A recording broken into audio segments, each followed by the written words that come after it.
All right, Felmax, welcome to the Underground Society podcast.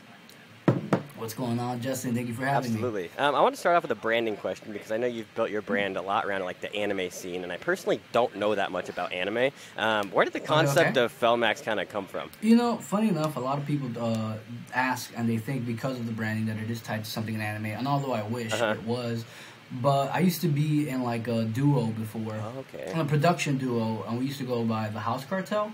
And eventually somebody, like, they had that name copyrighted, and they basically hit us with, like, a cease and desist. Oh, shit. So I changed it. Yeah. I was young. Dude, I thought my life was done. Like, I remember just, like, because mind you, they have credits for all my music at the time. Right. I don't give a fuck about now. That shit sucks. But at the time, it was the end of the world.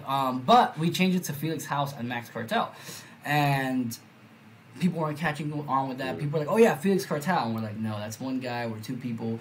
And then there was always Felix and Max, Felix and Max, Felix and Max, and he never really produced. He just DJ'd, and when I needed to take things serious, I was like, yo, I need you to make some music. And he was like, I don't really want to make music. And I was like, all right. So I just grabbed Felix and Max, and I put together. Since I was the one doing this stuff anyways, I was Felix, and I was Max. You got Felmax. Got it. Which is neither of our names at all. My name is Daniel. His name was Juan. Nobody wants to go watch Daniel and Juan. Yeah. That's whack as hell. It's like a fucking Spanish class, you know? That's funny. Back to the anime stuff, though. Did you grow up loving anime? Was that just like a huge passion of yours outside of music? Yeah, I grew up watching. Well, it was mostly Dragon Ball Z. That's what kind of like gets most people into anime, and that's what got me into anime at first. It was a lot of Dragon Ball Z, and I watched it like what we were just talking about. I watched it in Venezuela. I used to watch it in Spanish with my brother, and I thought it was the only.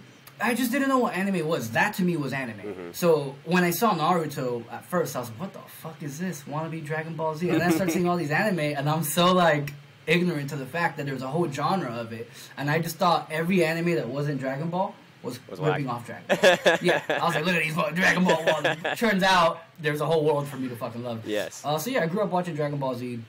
I think what I like the most about anime is kind of the messages that it leaves you with. Whether you're fucking 4, 5, 7, 8, 10, 40, 50, it leaves you with I good agree. messages. I agree. That's one thing. I have watched some anime. I've watched a little bit of Demon Slayer, and that show in particular. I know there's a lot of messaging in there that's like adult content almost, where it's like it shares a real message, which is super dope. Because I feel like cartoons here and there within the States have like messaging interlaid into it, but I feel like anime really, like, every single episode has that, like, built into it, into the core. How have you used that idea and built it into your branding then? Well, for me, the most important thing is, like, because I've watched so much anime, right, and because I've watched just, like, let's call it Goku or Naruto or even comic books, because I'm into that world, right, it's kind of instilled in me to, like, you just don't quit, no matter what, you know what I mean, and I think that's what kind of drives me forward. Like, I can't quit. Goku never quit. I can't quit. Peter Parker never quit. Bruce Wayne never fucking quit. So that's kind of like where my drive comes from, and the way that I incorporate it into my branding and my music is just, being honest, I'll put on like a Demon Slayer. I'll put on like Demon Slayer fights in the background while I'm producing, and I'll try to like write something that kind of fits the theme. So when you see a song called like Finish Buster, that's because I wrote it, and I'm pretty sure at the time I was watching something with Trunks, and I was like, oh, Finish Buster, right? So I try to, like, in a sense, do, like, a dubstep score to what I'm watching. Right, you know? Right, that makes sense. So that's interesting. Yeah, so that's very interesting writing process. Thank you. Yeah, that's why all my songs, they're all, like, it's not just anime, right? Like, I have some songs that are, like, Star Wars themed. I have some songs that are more, like, DC themed, some that are more Marvel themed, some that are more just like Image Comics. It's all tied to that like nerdy stuff. Right. You know? I wouldn't call it. It's just something that people nerd out about, I would say. Well, yeah, and then again, motorcycles can be nerdy. Exactly. You can nerd out about it. Yeah. So can music. Right, shit, I'm a music nerd. We're all music nerds. So. Exactly. You're right. But taking it back to other than the anime stuff growing up, and we mentioned before, you're not from the States. You're originally from Venezuela. Tell me a little bit about growing up in Venezuela, because I know that's like a huge part of your story. It was wild, dude. It's like I remember. There's a lot of things that I remember very clearly, you know. And I just remember us being like poor. Like my family had money, right? But my mom and dad had money. Everybody else didn't. Because of that, my grandma, my aunts, they all lived in the hood. When I say the hood, I mean el barrio. Yeah, like bad. The hood. Yeah. Like there's no like you saw me mention in my tweet, like I remember not having like floors. It was like dirt. Mm-hmm. You know what I mean? I remember styrofoam fucking roofs. I remember growing up, my whole life I've been terrified of possums because I would go to sleep and I remember in the styrofoam roofs they would be cracked and I'd see possums looking. Oh at me, my gosh! So massive possums. You know? Wow. Man, it was not the best area to grow up in, especially as a kid. I remember shooting. There being shootings all the time. I remember people getting robbed all the time. There's not really no cops. You can't call the cops. Mm-hmm. You know what I mean? So it was bad. But I was fortunate enough to have my parents make the choice to bring us out of that. Because if I was still in Venezuela, you know, I don't know what I would be doing. I don't even know if I'd be alive, if I'm being honest with you. Like it's, especially where things are now, it definitely I wouldn't be where I am now. So I was doing the research for this interview. I saw that Venezuela, at least what Wikipedia says, and I'll read it. It has been marked by hyperinflation, escalating starvation, disease, crime, and mortality rates, resulting in massive immigration from the country. The situation is by far the worst economic crisis that Venezuela's ever had. You mentioned that your parents had money. What were they doing career-wise at the time in Venezuela? My dad worked at like one of the petroleum plants. Okay, that makes sense. You know what I mean? Yeah. They're like, so my dad designed some of the like he's an electrician. He does a bunch of shit, but he designed some of the petroleum stuff. Right, and this gets a little crazy. He designed some shit that they needed, right? And he knew what was kind of like going on with the government. And basically, the government at the time asked my dad for these plans. My dad said, "Go fuck yourself." Damn. Because he knew that they weren't good people. Right. So this is the Venezuelan government, correct? The Venezuelan government. Okay. Like yeah. So that kind of just like escalated things. Definitely escalated things a lot. But I remember my dad had bread. My dad definitely had bread. He had a good job.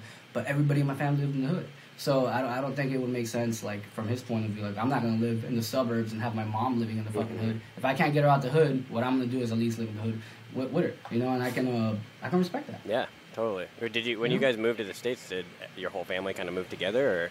Or what did that go like? No, at first it was, like, me, my brother, my sister, my mom, my aunt. My dad stayed behind working, and he would send money to my mom so we can get ourselves stable here. But when we first moved, I was actually just talking to my mom about this. We stayed at my uncle's kitchen. He had a mattress, and it was all 5 of us staying in the kitchen. Wow. And then we were there for like 2 days, and then we found like an efficiency, and it was again me, my mom, my brother, my sister, and my aunt on like one mattress and like efficiency, you know. So that was when we very, very, very first moved. Eventually, we started, you know, like getting apartments, and you know, we got our own spots. But it was hard at first when we first moved. It was just like really, really tight, you know. I was gonna say, I mean, not even talking about like the conversion rate from the dollar exchange rate, but also just like the finances that it takes to even move in the first place, let alone a new country, and the U.S., which is one of the most wealthy countries in the world. So I bet. And 3 kids. Yeah, and 3 you know kids. What I mean? Yeah, 3 kids yeah. And her and my aunt, you know. Yeah, so that's and insane. I didn't know how much my aunt actually did. Turns out, like, she was like 19, working like 3-4 jobs. You know what Jesus. I mean? I didn't know any of that. I don't know any of that. You know. Yeah. And again, to me, like at that moment, I wasn't like, oh, this sucks. I was a kid. I know. I was just. It was just life, right? Looking back, I'm like, damn. Wow, why did you guys decide in the U.S.? Were you guys looking at any other countries, or was it just kind of like U.S. made the most sense, or? My uncle was here. I literally just, funny enough, I just talked to my mom about this. And I was like, why did you choose? Like, and she said, she's like, your uncle was in Miami, so we just went out to Miami. Okay. So I was like, Got it. That makes sense. So we moved to Miami and then over to, you live in San Fran now, right? Yeah. So I moved How did that happen? a lot. I lived in Miami for a bit, moved around a lot in Miami. Then I moved to Orlando. No, I moved to Georgia by myself, moved to Orlando. I moved back to Miami. And then I was at a pivotal point in like my life, and I was like, look, I got to do something about this. And I just moved across the country to Vegas. And I had like $2,000. Like, that's all I had. And I moved to Vegas because I had better opportunities there for me at that time. And after being like 4 years in Vegas, which was pretty good, honestly, it was a good time. Not like partying or anything, but it was just like good for me personally, for me to rebuild myself. Were you playing shows at the time in Vegas? Yeah, I played a couple shows in Vegas. Yeah, definitely played a couple shows out there. But then my girl was staying out here in San Francisco. She didn't want to move out to Vegas. I could really work out of anywhere, you know, so I didn't want her to lose her job. So I was like, that's fair. I'll move to San Francisco. Yeah. Yeah. That's cool. How long were you a producer, and were you in the music scene when you moved to the United States? Like, were you already producing and stuff back in Venezuela, or when did that kind of start? No, I was 8, you know, so I wasn't. Okay. I wasn't. Oh, so in you fact, okay? In fact, I had no musical gift whatsoever. Right. So I come from a family of like legit prodigies, dude. I'm talking like prodigies. Everybody plays instruments. Everybody sings. Everybody writes music. They all do music in their own way. I can't do any of that shit. You know, I couldn't do any of that shit, right? So, like, I couldn't play an instrument. I couldn't dance. Or, like, yo, you have your timing is off, your ears off. I was literally, so I was outcasted from my family because I had no musical gifts. Okay. Now, things were a lot different. Right. You know what I mean? I just had to hone in. So, I wouldn't say that obviously when I was a kid I was making music. No, but I was always surrounded by artists. I was always surrounded by musicians, per se. So you knew what the lifestyle looked like, and you kind of almost, as they talked about it and stuff, you kind of started to learn the ground rules for the music industry. Not even that. More of just the music. Because even to this day, like, the business is great. I don't give a fuck about the business. I just like making music. Right. You know what I mean? So being young, being surrounded by people who every time they get together, it's a fucking, people are playing the congas, right. You feel me? People are playing instruments. I think just inspiring to be around. Me, yes. So that is probably where it started. Got it. Okay. Yeah. So then, when you did move to the States, how did you kind of follow? I mean, you're a dubstep producer now. How did you go from being around your family, who I would assume is a lot of like Spanish, Hispanic type of music, but not dubstep? How did you get introduced into like the dubstep world and stuff? Well, it was first like house music and like Dirty Dutch and like tech house, because I was in Miami. Right, because you were talking about at the beginning of this interview, you were talking about the duo that you were in. Exactly. I went to Ultra. I remember my parents were gonna get me like my junior ring, and I never did anything for school, so they're like, "Hey, we really want you to get this junior ring," and I was like, "That's fucking stupid." I was like, "That's $400." I was like, "What about this? You give me the full $100, and I just go to Ultra." Nah, and I was like, "Look, Mom, when you were younger, wasn't there something that you wanted?" And she was like, "Yeah, easy bake oven." And I was like, "Did you get it?" She was like, "No." I was like, "How'd you feel?" She was like, "Shitty." And I was like, "All right, that's how I'm gonna feel." Yeah. So the tickets were actually $300, so it was way cheaper than the ring. So I went to Ultra, and I watched Laid Back Luke and Josh Wink. Like, it was Josh Wink, then Laid Back Luke. It was, to this day, the most unreal moment of the energy was out of this fucking world. So going there, I decided, like, I literally watched Laid Back Luke on stage. I remember the whole crowd was like, hey, they were all doing that. And I was like, that's what I want to do. I want to do what he's doing. I want to have the crowd control and like the energy control that this guy has. Interesting. Because I feel like everyone has that moment where they're like, they see someone else doing it and it inspires them to figure it out and try and get it themselves. But I haven't heard anyone say how like they were inspired by the way that the artists controlled the crowd, which is very cool. Yeah, which is very cool that you saw that, because a lot of people don't even pay attention to that. No, it was just like his mic work was really good, and like his visuals, they'd be doing chants and the crowd was chanting, and it was the first time I ever saw anything. So like that's all I noticed. I was like, man, like the pacing, the energy comes up and down. So, and funny enough, almost everyone does start with like watching someone. You know what I mean? Yeah. They'll see someone and they'll be like, that's what I want to do. What's interesting is that I don't make anything remotely close to what Laid Back Luke is making, or was making at the time. When did the dubstep thing start? I had a friend. I had a group of friends, and we would go to like these raves because we liked house and electro, like really heavy electro. And if you listen to old electro, it's basically like 128 dubstep. Right. And I remember we were at a rave, and we were like at this after party, and then somebody played "Where's My Money" by Caspa. I remember this exact song. Such a fucking classic. And I was just like, what the fuck is this? And it was like the craziest old, you know, like wobbly old South dubstep. But after I heard "Where's My Money," I just dove straight into dubstep. At that time, I got into like, obviously, I remember Skrillex had taken like 8 songs of the top 10 on Beatport Top 100. I'm like, who the fuck is this Skrillex guy? How the fuck does he have 8 songs in the top 10? And then I listened to that, and then I got into the Skrillex, and then eventually just, you know, fell down the path, so. Interesting. How long until you got, like, management and stuff? When did that, who are you managed by now? Eric Arroyo, he manages my EDM stuff, you know? Okay. And I also have my boy Chibu and Salmon, incredible fucking managers on the back end, on the hip-hop side, on the pop and placements and things. So I have a good team now. That's you know? right. You don't just produce EDM. You produce hip hop. You do other genres too. Can you talk a little bit about that? Why did you kind of decide to kind of go both routes? Well, I like everything, man. I take inspiration from everything. I'll watch like Man of Steel, and I'm like, oh man, that music was phenomenal. Now I want to make a score, and then I'll listen to a reggaeton song, and I'm like, now I want to make reggaeton. I'm just inspired. I'm very easily inspired. Okay. Everything inspires me. I'm inspired by fighters. I'm inspired by music, and because I'm inspired by so many things, by so many artists, I wanna. I don't know. In a sense, I want to someday be able to work with these people, and the only way that I can work with these people is if I can speak their language, you know? So if I want to work with, let's say, Baby Keem, and I can't produce hip-hop, what the fuck am I doing? You know what I mean? If I want to produce for Charlie Puth, which I fucking do, and I have the records, Charlie Puth, if you watch this, I got you. And I don't know how to, you know what I mean? So the way that I saw it was, if I want to be the best producer that I can be, I have to master every genre, and I have to take from everything and everyone. So, like, I'll listen to a Charlie Puth album, and when I'm listening to it, I'm just, like, trying to learn. I'm not just listening. Every song that I listen to is kind of annoying because I'm just trying to fucking learn. And through learning from so much, I just want to implement myself in every genre, man. I have a passion for music. I love creating. I want to create with as many people as humanly possible. I want to reach as many boundaries as humanly possible. I want to make music in as many different fucking languages as possible. You know, I like music. I like all of it. And for me to limit myself to one thing, it'd be like death.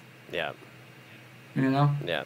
That's super cool. Yeah, most people, like, I feel like producers either stick with one genre or they maybe do a few different genres within the EDM, like, niche. But that's super cool that you're like, you make other things like rap and hip hop and, you know, Moombahton and stuff like that outside of the classic EDM realm. Have you had major releases with any of your other music outside of that?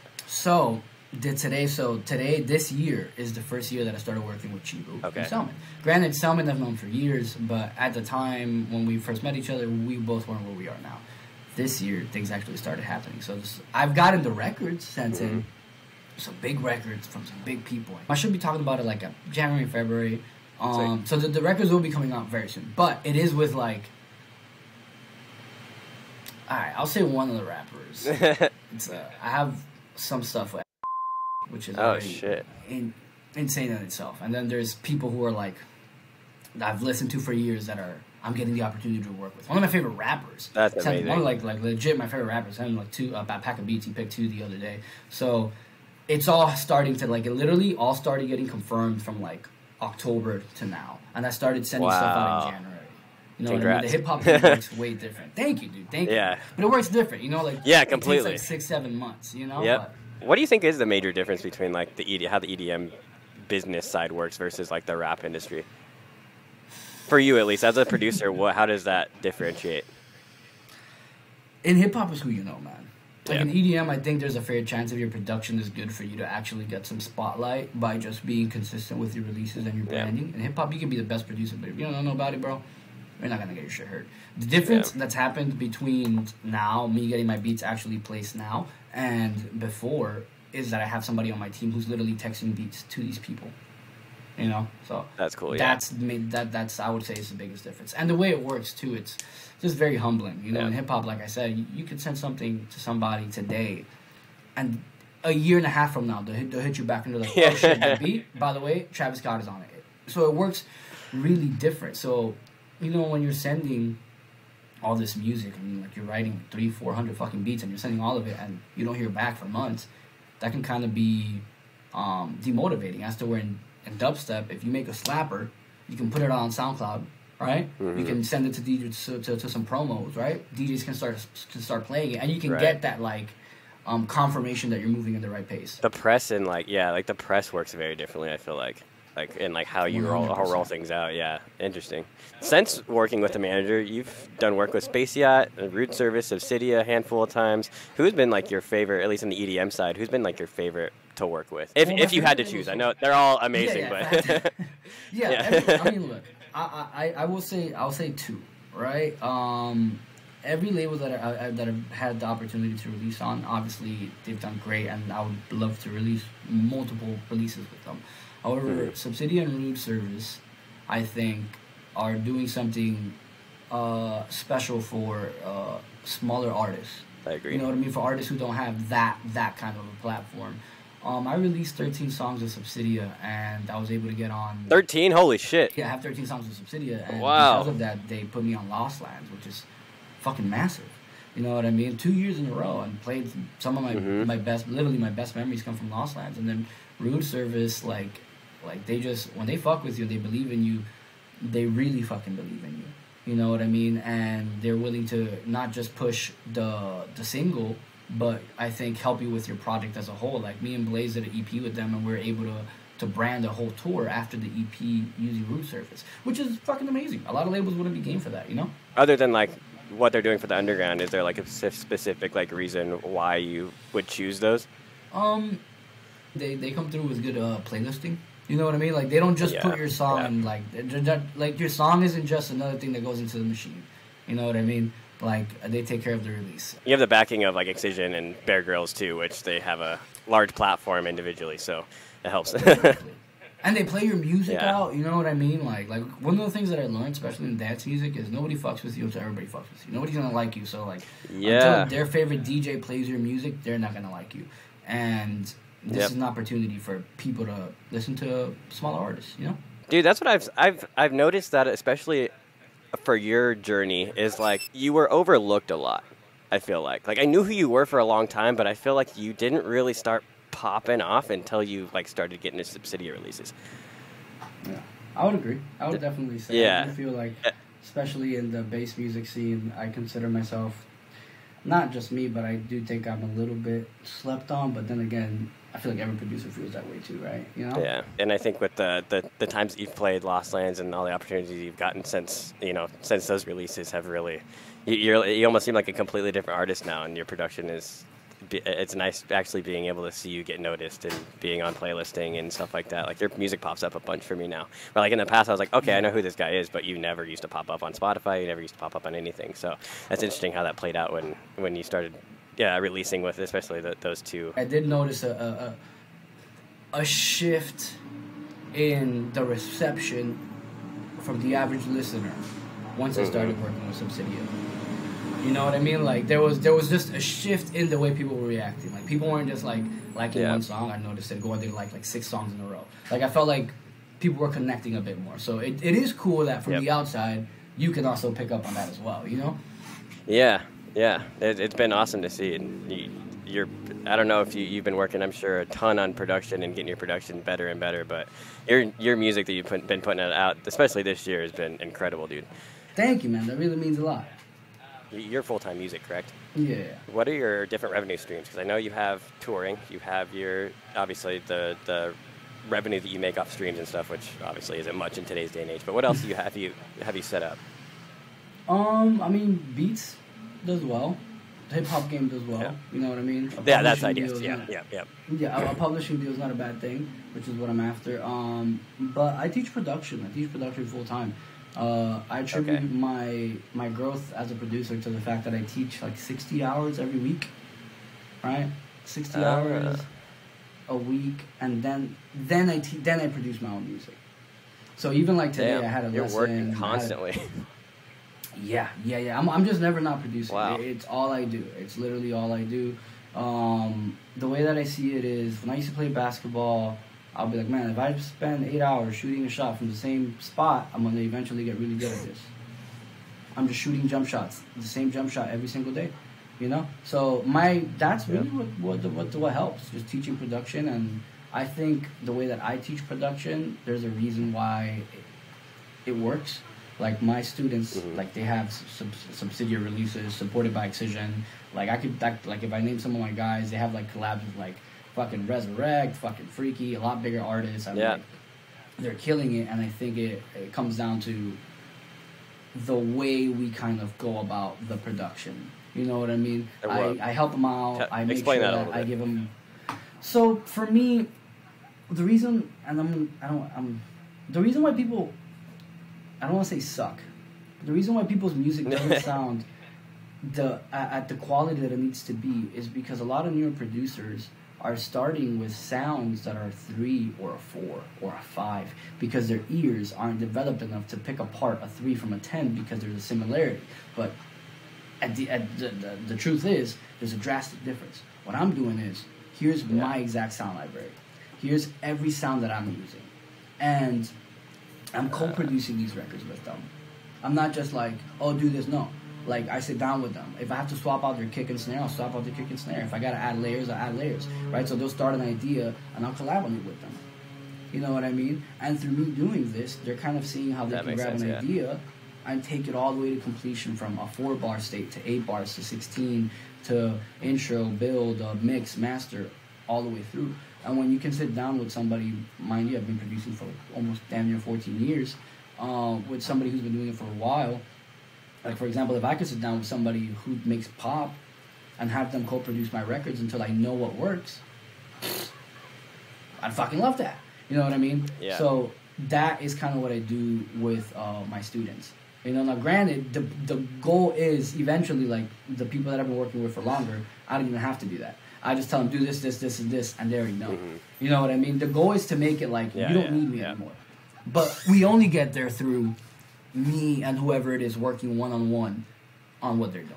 That's awesome, because, like, I feel like, not too many people who give lessons do the whole co-producing, like, helping like, in that intensity, at least. Like, nobody does that, So I have somebody ask, like, do you take credit? And I'm like, no. I'm not taking credit. Yeah, no. What the fuck? You're paying me to teach you to produce? This is my way of teaching. So essentially, when they have an idea for collabs with, like, bigger artists, you know what I mean? I let them, like, for example, I'll just guide them in the direction, like, oh, yeah, this is good, this isn't. As if they're collabing, I want my boy to maintain as much of his sonic identity as possible, right? Whereas to a lot of the solo stuff, I would be more hands-on with the co-production. Whereas to where the collabs, I'd be a lot more just kind of like dictating, try this, try that, That's and cool. then they eventually come to that conclusion on their own. And yeah, as far as, you know, doing a lot more, as far as like the amount that I help, it's essentially just doing for people what I wish somebody would have done for me. I was gonna ask you, was there anyone who, like, did that for you when you were starting out? Oh, I did. So I did like there was I posted about it on Twitter. You know, there was a time where I was living in Orlando and I was like just broke, and I was producing for boxes of pizza. Yeah, you know what I mean. So that's a version of that, but not to that extent. In fact, in those moments is when I always said to myself, like, I want to be able to help people out. Like, whenever I have the platform or whenever I can do what I can do to help anybody out, that deserves it, then I would do that. And unknowingly, I started doing that. So why do you think, or what gave you that passion to, like, really want to help others? And, like, what do you think drives you to help them in their success? I mean, it's mostly, like, making music is cool. Yep. Playing shows is cool. Doing all of it is cool. But you know, it's really cool seeing somebody that's like, yo, I've been doing music for 10 years and I was ready to give up. And in the last 3 weeks, I'm ready to... That feeling right there. You know what I mean? It's I don't want to sound like corny, but it really is the most rewarding thing. Mm-hmm. It's so rewarding, and I've done some cool stuff, but nothing feels cooler than seeing somebody who was at ground zero, and then they're sending me a video of Excision playing their song, and they're like, oh my fucking God, dude. That, it comes back to when I struggled, and I wish somebody would have helped me. So it's more of like knowing that I'm able to do that, knowing that I'm able to help somebody. It just literally is the best fucking feeling, you know. And I feel that obviously your response to that, you're definitely like, no, that's not, like, I love helping, but, like, I don't want the credit. You take the credit, like, which I think is super dope too. Have you worked for, like, other companies like Defire or like Forbidden or anything like that? Yeah. Okay. Actually, I started with Defire. That's when I first started doing feedbacks, and then eventually somebody asked me about lessons. I was like, sure. Turns out I was actually really good at teaching music, and now I'm doing Forbidden, and I'm doing Rising Icons. Sweet. Make sure you guys use the promo code. No, I'm just kidding.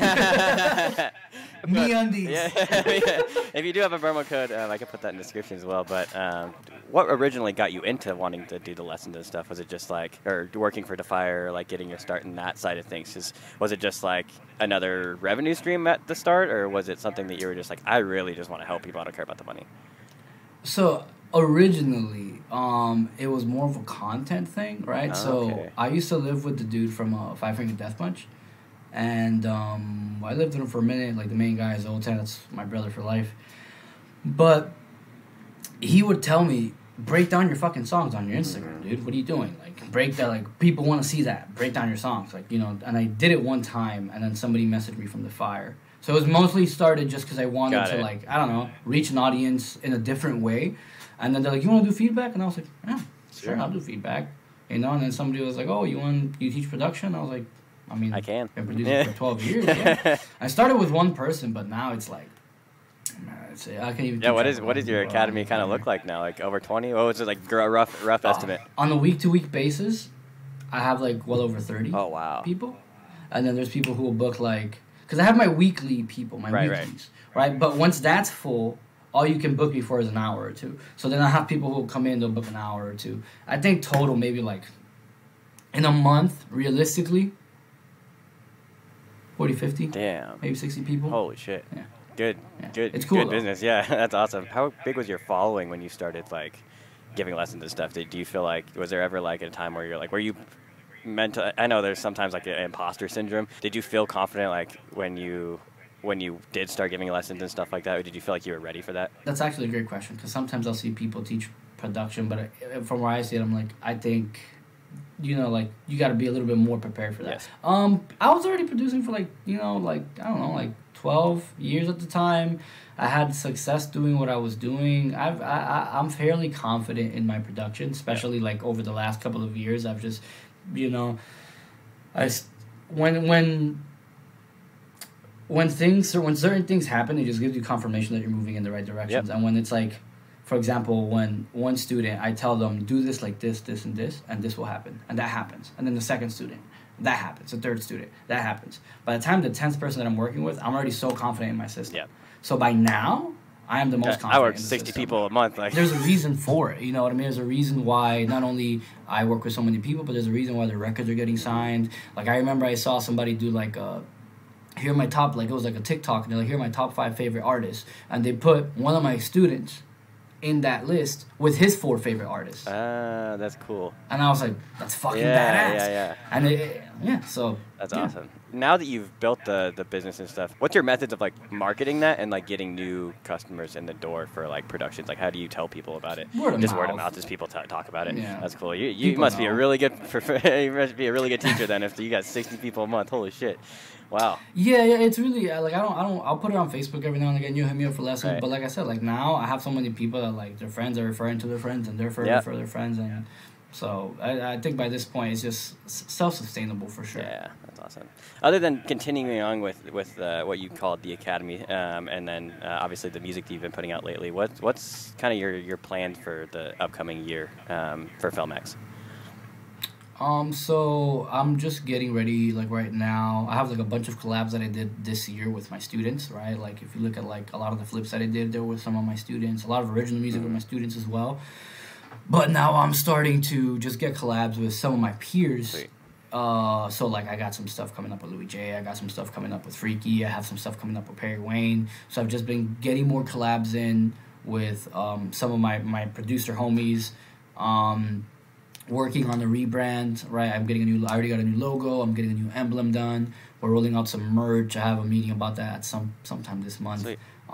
This month of December. We're rolling out some merch, but the thing I'm most excited about, obviously, is like all the bass music and everything is great, but the placements. Yes. Because I've been working so hard on the back end, trying to chase this one goal of just being able to say, you see that artist on the radio? That's my song. Yeah. You know what I mean? And I'm basically right there. Now it's just playing the waiting game for the songs to come out. So it's just grabbing everything. Like my thought process is grabbing Felmax, the Felmax project, and the Felmax brand, and taking that as high as I can take it in the bass music while building the back-end credits as much as possible. Long term, do you see yourself continuing on with both, or are you leaning more towards long term, going more of the rap world? Depends. Okay. I grew up on hip hop. You know, hip hop is what I grew up on. But I just like creating. I like making like weird shit. Right, I don't think I'll ever stop. I don't think I'll ever stop making everything. If I'm being honest, Cool. It's just I like making music. I'm a creative person. If I hear something, I'm like, ooh, I want to try that. You know. Like you were saying earlier, you get inspired easily by seeing certain things. It's ridiculous. I'm inspired by everything. I'll literally watch I don't know if you watch like UFC. Oh yeah, I love UFC. Yep. Alright, so I'm so inspired by fighters. Yeah. I'm inspired by the way Adesanya's taking this loss. Yes. Right? Yes. Champ. He's taking that Champion. so gracefully. Yeah, Yep. champ. Exactly. He's taking that so gracefully. I'm like, come on, somebody. I want to take. I need a loss so I can take it gracefully too. That's funny. You mentioned you're getting a new logo and stuff. Is there kind of a new vision for the Felmax project? Are you kind of switching anything at all, or is it just more like refined? Polishing. Okay, yeah. More refining it. I've always wanted an emblem, but I never actually got around to doing it. So, Excellent. my logo now I did, right? Which I'm not a fucking graphic design Yeah. person, but I manage. But now I'm actually getting like a legit good. It's Aftertaste. Shout out to Aftertaste. He's incredible. I sent like all my students his fucking way. Sick. So just refining what's already there, because I feel like I finally got everything to a place where I like where everything is at. I feel like the bass community is starting to get tapped in. I'm getting support from more people. I'm getting more bookings. So now it's just like refining that and taking it to that next place. Sick. Anything exciting coming up for 2023 that you're excited that you can tease? Actually, the thing that I should have said this earlier. Micah Martin. Martin. I had him on the show. Micah Martin. Great guy. I love Micah. Legend. I love Micah. Right. So me and Micah for years have been working on developing this project as a solo artist. Right. And we've produced, we have like over fucking 100 songs. I'll actually send you the single. We have like well over 100 songs, and we're starting to get the ball rolling on like getting some release dates for Micah's official, rollout as a not featuring dubstep artist. Yeah. What's exciting about this is I was able to basically produce the entire album. Produce every song, executive produce everything. And for me, it was the first time stepping into that role. In fact, I attribute a lot of the success that I'm having now with hip-hop and everything to Micah, because Micah gave me that opportunity to produce for him. And we did hip-hop, and we did pop, and we did rock. He would send me like a rock song, and it's like, I have to figure out how to produce it. Mind you, I don't play instruments. So that right there, Micah Martin's solo debut project, that is absolutely what I'm most excited about, because people think they know how good Micah is. People think that they haven't seen nothing yet. They have not seen the talent that this man fucking wields. He is so talented. It's a very different thing being a solo artist versus being a top line vocalist. A very different thing. So I'm excited to see what he actually has as far as like once it's actually starting to get rolled out and he's an actual established solo artist. Yeah. It's going to be very impressive. Yeah. He had a great voice. I mean, once we sign them too, once he gets signed, that for me is going to be, that's my brother, so being able to just be a part of this journey from the very beginning, right, when there was like not any solo music and now there's albums, like we've met with labels, dude, we've talked to fucking Sony, we've heard feedback from everyone, and we know what we're doing is right. So just excited for people to see the talent that Micah Martin actually has. That dude deserves it too. He drives across the country all the time. He freaking grinds, dude. He's a maniac. Micah is insane, right? So he drove from like Iowa to fucking Ohio to go to fucking Los Angeles. Back to Vegas. And and then I called him on Monday, and I'm like, "Yo, what's up? You at the crib?" He's like, "I'm on my way to Vegas." Yeah. Like, what are you doing? He's great. He's fucking literally such a trip. Excited for all of that's coming up next year. I'll be definitely following along and supporting you guys through that. Where can listeners find you and where can they support you? Just everywhere, Felmax Official. I think on SoundCloud it might just be Felmax, but just if you look up FELMAX on any platform, I should come up, Felmax Official, and just be on the lookout for all the new music, all the stuff coming out on the back end, and everything else. Sweet. Final question, if there's one piece of advice that you could tell yourself when you first started producing, what would that be? Do more drugs. I'm just kidding. Use better sounds, right? Cool, yep. Because like the curve between like what took me to not suck and sucking, between sucking and not sucking, was just changing my sound palette. So I think if I would have done that like 8 years ago, I would have been better off. So I just use better learning sounds. process. Yeah, I saw something today literally on Twitter. They were like, pro tip, or maybe you posted it. Pro tip, like use better sounds. Yeah. Yeah, that's it. Like sometimes, like I'll have somebody, oh man, what'd you do to the kick? What compressor? What secret? Just use a better sample. Yeah. Yeah. And they're like, all right, but what'd you do to that? And I'm like, it's just a better sound, you know? Smart. Thank you so much for being on the show today, man. I really appreciate your time. Hell yeah, man. Thank you for having me on.